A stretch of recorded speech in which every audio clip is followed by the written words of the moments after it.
क्यों ना आज आपसे कर ली जाए और आप मुझे बताइए कि हरियाणा की हार का कुछ इम्पैक्ट आपकी पार्टी पर उत्तर प्रदेश में पड़ा? ब्रजेश जी, देखिए, हार जो है हमेशा अनाथ होती है और हार के कोई एक कारण नहीं होते हैं। हार के तमाम फैक्टर होते हैं और निश्चित रूप से हार का असर पड़ता है। मैं इसे स्वीकार करता हूं। अगर हरियाणा में हम जीते होते तो निश्चित रूप से उसका असर पूरे देश पर जाता।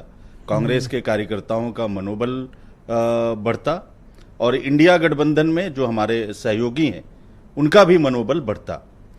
लेकिन हरियाणा में हम हारे हैं तो जम्मू कश्मीर में इंडिया का गठबंधन जीत दर्ज करने में और भारतीय जनता पार्टी को रोकने में सफल भी रही है। और आपने पूछा कि यूपी में किस तरीके का असर पड़ेगा, तो देखिए, यूपी के मुद्दे बिल्कुल अलग हैं। हरियाणा के मुद्दे अपनी जगह थे। हरियाणा में भारतीय जनता पार्टी की 2 बार की जो सरकार थी, कांग्रेस पार्टी उसके खिलाफ लड़ रही थी। हाँ, ये जरूर अच्छा होता कि अगर हम सारे सहयोगी मिलके एक मत होकर कांग्रेस पार्टी के नेतृत्व में वो चुनाव लड़ा गया होता तो निश्चित हरियाणा का हमने तो इंडिया गठबंधन आम आदमी पार्टी कांग्रेस के लिए और सपा के लिए नहीं, सपा का तो मैं माननीय अखिलेश यादव जी का मैं दिल से धन्यवाद करता हूं कि उन्होंने चीजों को समझा था और उन्होंने ये बात कही भी थी। तो आपने ये क्यों कहा कि सब लोग मिलकर लड़ते सारी पार्टियां? तो कैसे, किसके लिए कह रहे हो आप? जिसको समझना है ब्रजेश जी वो तो समझ गए। तो आपने उनको मैं क्यों नहीं दी? आपके चैनल के माध्यम से माननीय अखिलेश यादव जी को, उनकी बुद्धिमत्ता को, उनकी जो सही समय पर सही रणनीति और सही सोच है उसका मैं उनको धन्यवाद करता हूं। तो इसमें उनको धन्यवाद क्यों दोगे? ना वो चुनाव लड़ने इसलिए नहीं, अखिलेश यादव जी ने हरियाणा के चुनाव में आप मुझे सवाल क्यों नहीं पूछने दे रहे हो?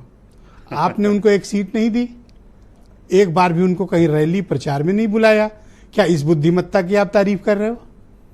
देखिए, अखिलेश यादव जी ने हरियाणा के चुनाव में कांग्रेस किस बुद्धिमत्ता की आपने तारीफ? उन्होंने समर्थन किया, उन्होंने वहां जाकर चुनाव नहीं लड़ा। मैं इसके लिए माननीय अखिलेश यादव जी का धन्यवाद करता हूं क्योंकि उनको स्थिति परिस्थिति का पूरा ज्ञान था और वो भारतीय जनता पार्टी को रोकने के लिए लड़ाई में हमारे साथ थे। मिलकर लड़ने की बात किससे कह रहे हो? भारतीय जनता पार्टी से पूछिए। जेडीयू तो जम्मू कश्मीर में लड़ने गई थी। नहीं, आपने कहा ना बीजेपी का तो कोई मसला नहीं, आपने कहा ना कि हम सब लोग मिलकर लड़ते, तो किसके लिए कह रहे हो ये बात? बिल्कुल, अगर कांग्रेस पार्टी वहां पर मजबूती से भारतीय जनता पार्टी के खिलाफ लड़ रही थी और हमारे वोट प्रतिशत और वोट देख लीजिए ब्रजेश जी, 11 सीटों पर हम हारे हैं, 48 उनके हैं, 37 हमारे हैं। महज 0.85% वोट का डिफरेंस है।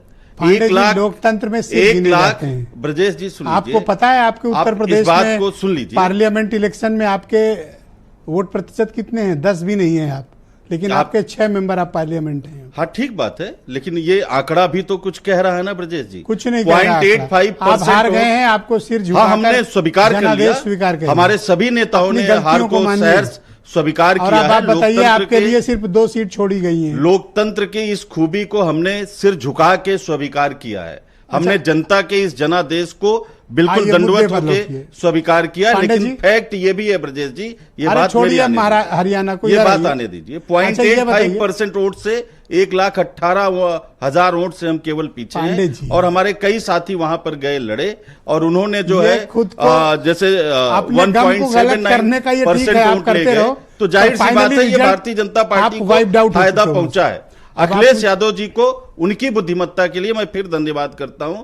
लेकिन दूसरे जो साथी जिनके चाहे ना चाहे भारतीय जनता पार्टी को फायदा पहुंचा है, उनको जरूर फिर से सोचने की जरूरत है। किसको?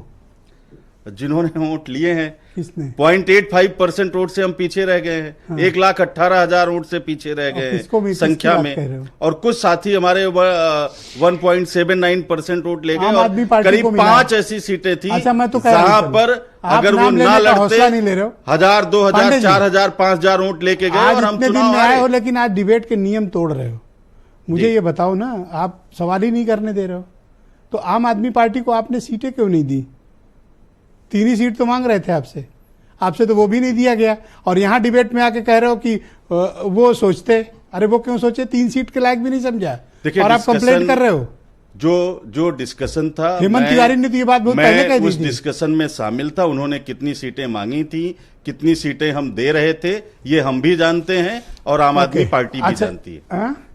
कितनी चलो, इन्होंने सीटें नाम ले लिया, देखो। उन्होंने कितनी मुझे सीटों, लेने की जरूरत मैं नहीं मैं पड़ी। उसमें मैं था, ठीक, ले लिया वो नाम। मेरे सामने ठीक। चीजें थी। कितनी सीटें उन्होंने मांगी थी, कितनी सीटें हम दे रहे थे, ओपन स्टेटमेंट था राघव चड्ढा का और संजय सिंह यहाँ का। पे नहीं हो सकती। 3 सीट मांग रहे थे आप। लेकिन हमने कितनी खैर, चलिए, सीटें हम दे अब रहे वो थे, मामला गया। ये तय है। ये उनको भी पता है, ये हमको भी पता है। ओके, अब आपके लिए 6 सीटें तो घोषित कर दी। कुंदरकी, मीरापुर उनकी है। आपके लिए खैर और गाजियाबाद बची है, चाहिए या नहीं? देखिए, शीर्ष नेतृत्व तो निश्चित रूप से इस पे चर्चा कर रहा है। कल भी मैं आपकी डिबेट देख रहा था और अविनाश पांडे जी का आपने बयान भी चलाया था, वो भी मैं आपके पब्लिक डोमेन में है। निश्चित रूप से इंडिया का अपना एक कोऑर्डिनेशन कमेटी है, वो चर्चा करेंगे। कौन सा इंडिया जो हरियाणा में नहीं था, यूपी में है? नहीं, हरियाणा में था। माननीय अखिलेश यादव जी ने हमारा समर्थन किया हरियाणा में। बिना से लड़े? नहीं, लड़ा नहीं उन्होंने, लेकिन और हमारा दूसरे समर्थन वाले तो जो है उन्होंने आपके, किया। जिनको सीट नहीं दी, वो तो अकेले गए। नहीं, सीट उनको मिल रही थी। कितनी?